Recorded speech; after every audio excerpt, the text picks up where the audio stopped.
Hi friends, welcome to सरकैंड्रॉन LDC classes. सरकैंड्रॉन LDC classes में आपका स्वागत है। आज हम लोग इस क्लास में जो है CCTS chief commercial cum ticket supervisor के क्वेश्चन पेपर को देखेंगे। यह एग्ज़ाम 16 जून 2026 को हुआ है। यह एग्ज़ाम 16 जून 2026 को हुआ है और इस क्लास के माध्यम से एनालाइज करेंगे कि हमारे सीसीटीएस के एग्ज़ाम में किस तरह के क्वेश्चन पूछे जा रहे हैं। तो आइए क्लास को शुरू करते हैं। Question number 1, cargo terminals can migrate to new GCT policy by submitting a request to, your answer will be option B, DRM, Divisional Railway Manager। कहता है मौजूदा कार्गो टर्मिनलों को अनुरोध प्रस्तुत करके नई GCT नीति में स्थानांतरित किया जा सकता है। यह जो रिक्वेस्ट होता है वह DRM सर को किया जाता है, डिविजनल रेलवे मैनेजर को किया जाता है। बी आपका राइट आंसर है। क्वेश्चन नंबर सेकेंड है, the departmental Hindi language training Pragya is considered equivalent to the knowledge of which class, your answer will be option A 10th। कहता है विभागीय हिंदी भाषा प्रशिक्षण प्राज्ञा को किस कक्षा के ज्ञान के समकक्ष माना जाता है। तो यह 10th लेवल का माना जाता है, 10वीं लेवल का माना जाता है।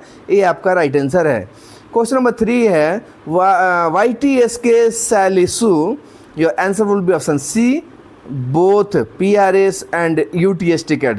कहता है YTS के जो होते हैं यात्री टिकट जो सुविधा केंद्र होते हैं वो रिजर्वेशन टिकट और UTS टिकट दोनों जारी करते हैं। सो सी आपका राइट आंसर होगा। क्वेश्चन नंबर 4 है, siding owner should inform to Zonal Railways at least working days in advance for inclusion of co-users in FOIS. Your answer will be option A, 7 days। कहता है FOIS में सह उपयोगकर्ताओं को शामिल करने के लिए साइडिंग ओनर जो होते हैं, साइडिंग जो स्वामी होते हैं, वो कम से कम कितने दिन कार्य दिवस पहले क्षेत्रीय रेलवे को सूचना देनी चाहिए। तो देखिए कहने का मतलब क्वेश्चन कह रहा है कि जो साइडिंग ओनर होते हैं उनको जो को यूजर्स ऐड करना होता है वह जोनल रेलवे को जो सूचना है वो 7 दिन पहले, कम से कम 7 वर्किंग डेज पहले कम से कम देना चाहिए। ये आपका राइट आंसर होगा। क्वेश्चन नंबर 5 है, on receipt of application for GCT being set up entirely on non-railway land, feasibility report will be submitted to DRM within how many days? Your answer will be option C, 15 days। कहता है गैर railway भूमि पर पूर्णतः स्थापित किए जाने वाले GCT के लिए आवेदन प्राप्त होने पर DRM को व्यवहार्यता रिपोर्ट कितने दिनों के भीतर प्रस्तुत की जाएगी। तो 15 दिनों के अंदर में। सी आपका राइट आंसर है। क्वेश्चन नंबर 6 है, reimbursement to the GCTO in lieu of bearing the capital cost for common users traffic facilities through freight distance shall be a period of years or till the recovery of capital cost whichever is earlier। Answer will be option A, 10 days। कहता है आम उपयोग वाली यातायात सुविधाओं के लिए पूंजीगत लागत वहन करने के बदले में माल ढुलाई छूट के माध्यम से GCTO को दी जाने वाली प्रतिपूर्ति वर्षों की अवधि के लिए या पूंजीगत लागत की वसूली होने तक जो भी पहले हो तक दी जाएगी। तो वो 10 होता है। ये आपका राइट आंसर है। क्वेश्चन नंबर 7 है, the railway administration shall not be responsible in any case for the loss, destruction, damage, deterioration, non-delivery of any consignment arising after the, answer will be option A, expiry of a period of 7 days after termination of transits। कहता है किसी भी परिस्थिति में माल की हानि, विनाश, क्षति, खराबी या डिलीवरी न होने के लिए रेलवे प्रशासन जिम्मेवार नहीं होगा यदि यह घटना माल ढुलाई समाप्त होने के बाद 7 दिनों की अवधि समाप्त हो जाती हो। कहने का मतलब है कि जब भी गुड्स आपका अनलोड होता है तो रेलवे मैक्सिमम 7 डेज की रिस्पॉन्सिबिलिटी अपने पास रखती है। अगर वो 7 दिन का टाइम ख़त्म हो जाता है तो रेलवे की यह रिस्पॉन्सिबिलिटी नहीं रहती है। सो ए आपका राइट आंसर होगा। क्वेश्चन नंबर 8 है, application fee for setting up of GCT entirely on non-railway land is rupees exclusive of GST. Your answer will be option C, 20,000 rupees. कहता है गैर रेलवे भूमि पर पूर्णतः स्थापित जीसीटी के लिए आवेदन शुल्क जीसीटी को छोड़कर है तो वो जीएसटी को छोड़कर है तो 20,000 रुपये है। सी आपका राइट आंसर है। क्वेश्चन नंबर 9 है, what is the rate of WRF for indenting VPU? ये answer will be option A, 5,000 rupees. कहता है VPU को इंडेंट करने के लिए WRF की दर क्या है तो 5,000 रुपये पर VPU है। ये आपका राइट आंसर है। क्वेश्चन नंबर 10 है, as per catering policy 2017 tenure of food plaza shall be for a period of, answer will be option C, 9 years. कहता है खान पान नीति 2017 के अनुसार फूड प्लाजा का जो कार्यकाल होता है वो 9 सालों के लिए होता है। सी आपका राइट आंसर है। क्वेश्चन नंबर 11 है, joint parcel product is collaboration of parcel operations by Indian railways and, answer will be option B, Indian post. कहता है ज्वाइंट पार्सल प्रोडक्ट जो है इंडियन रेलवे और भारतीय पोस्ट के पार्सल ऑपरेशंस का एक सहयोग है। सो बी आपका राइट आंसर है। क्वेश्चन नंबर 12 है, development surcharge is levied on, answer will be option A, normal tariff rate. कहता है विकास अधिभार निम्नलिखित पर लगाया जाता है तो वह सामान्य ट्रैफिक दर पर लगाया जाता है। ये आपका राइट आंसर है। क्वेश्चन 13 है, in which section of railway act number 24 of 1989 the provision for power to remove passengers, answer will be option D, section 139। कहता है रेलवे अधिनियम संख्या 24 1989 की किस धारा में यात्रियों को उतारने की शक्ति का प्रावधान है तो वो सेक्शन 139 है। डी आपका राइट आंसर है। क्वेश्चन 14 है, who is the coordinator of BDU at zonal level, answer will be option A, CFTM। कहता है क्षेत्रीय स्तर पर BDU का समन्वय कौन होते हैं तो CFTM सर होते हैं। ये आपका राइट आंसर है। क्वेश्चन नंबर 15 है, PLO traffic when sponsored by oil companies and accepted by the railway board comes under the following priority, answer will be option B, priority C। कहता तेल कंपनियों द्वारा प्रायोजित और रेलवे बोर्ड द्वारा स्वीकृत PLO यातायात निम्नलिखित प्राथमिकता के अंतर्गत आता है तो वह प्रायोरिटी C में आता है। बी आपका राइट आंसर है। क्वेश्चन नंबर 16 है, unloading of parcels may be given at a maximum of intermediate stations for PCETS covering 2,000 kilometers between OD pair in a single trip, answer will be option C, 4। कहता है एक ही यात्रा में OD जोड़ी के बीच 2,000 kilometre की दूरी तय करने वाले PCETS के लिए पार्सल उतारने की सुविधा अधिकतम मध्यवर्ती स्टेशनों पर दी जाती है तो वो 4 है। सी आपका राइट आंसर है। क्वेश्चन नंबर 17 है, the railway administration shall not be responsible in any case for the loss, destruction, damage, deterioration और non delivery of any consignment arising after the expiry of a period of, ये question repeat कर दिया है। Answer will be option C, 7 days. Question number 18 है, PAD items in catering stall are approved by, answer will be option C, PCCM। कहता है catering स्टॉलों में paid जो आइटम्स को अनुमति कौन देते हैं तो PCCM सर देते हैं, principal chief commercial manager sir देते हैं। सी आपका राइट आंसर है। क्वेश्चन नंबर 19 है, in which sections of railway act number 24 of 1989 the provision of cancellation of ticket for refund, answer will be option B, section 52। कहता है rail अधिनियम संख्या 24 1989 की किस धारा में टिकट रद्द करने और धन वापसी का प्रावधान है तो सेक्शन 52 में है। बी आपका राइट आंसर है। क्वेश्चन नंबर 20 है, how much supplementary surcharges will be levied in busy season for multi points rakes, answer will be option C, 20%। कहता व्यस्त मौसम में मल्टी पॉइंट रेक पर कितना अतिरिक्त शुल्क लगाया जाएगा, तो 20%। सी आपका राइट आंसर है। क्वेश्चन नंबर 21 है the period of agreement for operation of PFT will be, answer will be option C 30 years. कहता PFT के संचालन के लिए समझौते की अवधि क्या होगी, तो 30 साल। सी आपका राइट आंसर है। क्वेश्चन नंबर 22 है what is the minimum distance for charging in Tatkal in executive class, answer will be option B 250 kilometres. कहता है एग्जीक्यूटिव क्लास में तत्काल टिकट बुक करने के लिए न्यूनतम दूरी कितनी होती है, तो 250 किलोमीटर। बी आपका राइट आंसर है। क्वेश्चन नंबर 23 है senior DCM in consultation with senior DOM is authorised to grant permission for advance stocking up to a maximum period of, answer will be option A 5 days. कहता है senior DCM senior DOM के परामर्श से अधिकतम अवधि तक अग्रिम stocking की अनुमति दे सकते हैं, तो 5 दिन तक मैक्सिमम दे सकते हैं। ए आपका राइट आंसर है। क्वेश्चन नंबर 24 है in case of ETRR consignor can transfer the ETRR to the consignee through, answer will be option B फॉस।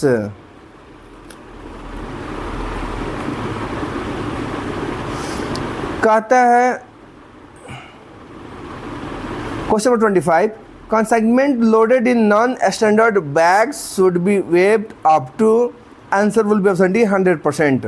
कहता है गैर मानक बैगों में लोड किए गए माल का वजन % तक किया जाना चाहिए। देखिए जो भी मतलब अनस्टैंडर्ड साइज है तो उसमें 100% किया जाता है वेबमेंट। डी आपका राइट आंसर है। क्वेश्चन नंबर 26 है what is the highest class for charging freight, answer will be option C 200 class rate. कहता है माल भाड़ा वसूलने के लिए उच्चतम श्रेणी क्या है, तो 200 क्लास रेट है। सी आपका राइट आंसर है। क्वेश्चन नंबर 27 है what is the duration of long term leased contract for SLR और VPs, answer will be option C 5 years. कहता है SLR या VPs के लिए दीर्घकालिक पट्टा अनुबंध की अवधि जो है 5 साल की होती है। सी आपका राइट आंसर है। क्वेश्चन 28 है after preparation of second reservation chart if there is any vacant accommodation TTEs on train can book such vacant accommodation up to, answer will be option D next remote location। कहता है द्वितीय आरक्षण chart तैयार होने के बाद यदि कोई आवास बर्थ या सीट रिक्त रह जाता है तो ट्रेन में TTE ऐसे रिक्त आवास को कितनी दूरी तक किस स्टेशन तक बुक कर सकता है, तो अगला जो नेक्स्ट रिमोट जो लोकेशन स्टेशन होता है वहाँ तक कर सकते हैं। ठीक है ना। डी आपका राइट आंसर है। क्वेश्चन नंबर 29 है the new app launched by Indian railways integrating all train services, answer will be option C rail 1। कहता है भारतीय रेलवे द्वारा सभी रेल सेवाओं को एकीकृत करने वाले नया ऐप लॉन्च किया गया है, उसका नाम रेल 1 ऐप है। सी आपका राइट आंसर है। क्वेश्चन नंबर डी है क्वेश्चन नंबर 30 है डी कह रहे हैं while granting concession under STS it should be ensured that net chargeable freight after all concessions should not be less than the normal tariff rate of class, answer will be option A 100। कहता है STS के अंतर्गत रियायत प्रदान करते समय यह सुनिश्चित किया जाना चाहिए कि सभी रियायतों के बाद देय शुद्ध माल भाड़ा की सामान्य ट्रैफिक दर से कम न हो। देखिए 100 से कम नहीं होना चाहिए। ए आपका राइट आंसर है। क्वेश्चन नंबर 31 है the roll on roll off service is notified as a commodity in goods tariff number 49 part 1 volume 2 under the group number, answer will be option A 22। कहता role on roll of को माल शुल्क संख्या 49 भाग 1 खंड 2 के अंतर्गत समूह संख्या में एक वस्तु के रूप में अधिसूचित किया गया है, तो जो है 22 भाग में 22 में है। ए आपका राइट आंसर है। क्वेश्चन नंबर 32 है which of the following statement is true? Forwarding note is a legal document. Second one, forwarding note is exempted from stamp duty. Answer will be option C, both 1 and 2 are true. कहता है forwarding note एक कानूनी दस्तावेज है, ये सही है. कहता है उसके बाद कहता है अग्रेसन नोट स्टाम्प शुल्क से मुक्त है, ये भी सही है. सो सी आपका राइट आंसर होगा, both A 1 and 2. Question number 33 है, what is the chargeable weight of moped of more than 60 cc and up to 350 cc? Answer will be option C, 200 kilometres. कहता है 60 cc से अधिक और 350 cc तक के मोपेड का प्रभार क्या होता है? तो वो 200 किलोग्राम होता है. सी आपका राइट आंसर है. क्वेश्चन नंबर 34 है, issue of railway receipt by railways is governed by which section of railways act 1989? Answer will be option B, section 65. कहता रेलवे द्वारा रेलवे रसीद जारी किया जाना रेलवे अधिनियम की किस धारा के अंतर्गत विनियमित है? आंसर जो होगा वो ऑप्शन बी होगा, सेक्शन 65 में है. क्वेश्चन नंबर 35 है, what percent of maintenance spares along with 1% brake van for each rake are to be bought by GPWIS investor? Question है repeat, what percentage of maintenance spares along with one brake one for each rake are to be bought by GPWIS investor? Answer will be option B, 4%. कहता है प्रत्येक rake के लिए एक brake van के साथ साथ रखाव के लिए आवश्यक अतिरिक्त पुर्जों का कितना प्रतिशत GPWIS इन्वेस्टर द्वारा खरीदा जाना चाहिए? तो 4%. बी आपका राइट आंसर है. क्वेश्चन नंबर 36 है, maximum break journey permitted in circular journey ticket is? Answer will be option B, 46242. कहता है सर्कुलर जर्नी टिकट में अधिकतम कितने ब्रेक जर्नी की अनुमति है? देखिए मैक्सिमम 8 ले सकते हैं. इसमें जो ऑप्शन दिया गया है इसके अकॉर्डिंग इनमें से कोई नहीं कर सकते, मैक्सिमम 8 लिया जाता है. ठीक है ना. क्वेश्चन नंबर 37 है, in case of unauthorised group third CRTS advance stocking permission for more than 72 hours beyond period may be permitted by? Answer will be option C, PCCM in consultation with PCOM. कहता है कम उपयोग में आने वाले group third GRT के मामले में 72 से अधिक घंटे की अवधि के लिए अग्रिम स्टॉकिंग अनुमति दी जा सकती है. तो ये कौन देते हैं? तो यह जो है PCCM जो है PCOM से कंसल्ट करके देते हैं. सी आपका राइट आंसर है. क्वेश्चन नंबर 38 है, A review of station categorization for provision of essential passenger amenities is to be done every 5 years. B is your right answer. कहता है आवश्यक यात्री सुविधाओं के प्रावधान हेतु स्टेशनों के वर्गीकरण की समीक्षा प्रत्येक 5 साल पे की जाती है. बी आपका राइट आंसर है. क्वेश्चन 39 है, commodities under main commodities head dash shall be executive commodities under the RORO service? Answer will be option D, all of the given option, coal and coke, ores, military traffic. कहता मुख्य वस्तु शीर्षक के अंतर्गत आने वाली कौन सी वस्तुएं RORO के सेवांतर्गत बहिष्कृत वस्तुएं होंगी? तो जो ऑप्शन दिए गए इसके अकॉर्डिंग कोल एंड कोक है, आयरन ओर्स है और मिलिट्री ट्रैफिक है. ये सब के सब है. डी आपका राइट आंसर है. क्वेश्चन नंबर 40 है, what is the validity of a general forwarding note? Answer will be option C, 6 month. कहता है जनरल फॉरवर्डिंग नोट की वैधता कितनी होती है? तो 6 महीना होती है. सी आपका राइट आंसर है. क्वेश्चन नंबर 41 है, if the duration of excess detention beyond permissible free time is beyond 48 hours up to 72 hours, then he? Answer will be option A, twice of base rate. कहता है यदि अनुमेय मुक्त समय से अधिक रोके जाने की अवधि 48 घंटे से लेकर 72 घंटे के बीच में है तो कितना समय अधिक माना जाएगा? इसमें कितना चार्ज लगाया जाएगा? इसमें जो चार्ज होगा वो बेस रेट का 2 गुना लगाया जाता है, आधार दर का 2 गुना। ए आपका राइट आंसर है। क्वेश्चन नंबर 42 है, how many languages were included in 1950 in 8 schedules of Indian constitution? Answer will be option C 14। कहा था 1950 में भारतीय संविधान की 8वीं अनुसूची में कितनी भाषाओं को शामिल किया गया था? तो उस समय 14 भाषाएं थी। सी आपका राइट आंसर है। क्वेश्चन नंबर 43 है, what is the carrying capacity of SLR in LHB rake? Answer will be option C 4 ton. Answer will be option A 3.9 ton. कहता है LHB रेक में जो SLR का कैरिंग कैपेसिटी होता है वो 3.9 टन होता है। ये आपका राइट आंसर है। क्वेश्चन नंबर 44 है, व्हाट इज मिनिमम तत्काल charges for AC2 tyre? Answer will be option D 400 rupees. कहता है AC2 टायर क्लास के लिए न्यूनतम तत्काल शुल्क कितना है? तो 400 रुपये है। डी आपका राइट आंसर है। क्वेश्चन नंबर 45 है, in the coordinating officer during approval and construction stage for setting of a new GCTs? Answer will be option B senior DOM। कहता है नई GCT की स्थापना के लिए अनुमोदन और निर्माण चरण के दौरान समन्वय अधिकारी कौन होते हैं? तो सीनियर DOM होते हैं।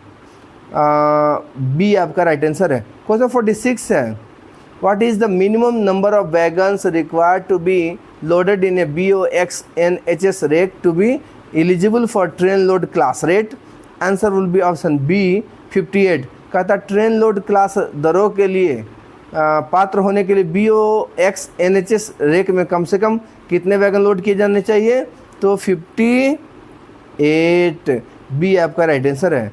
क्वेश्चन नंबर 47 है, which of the following options are incorrect with regard of ETRR?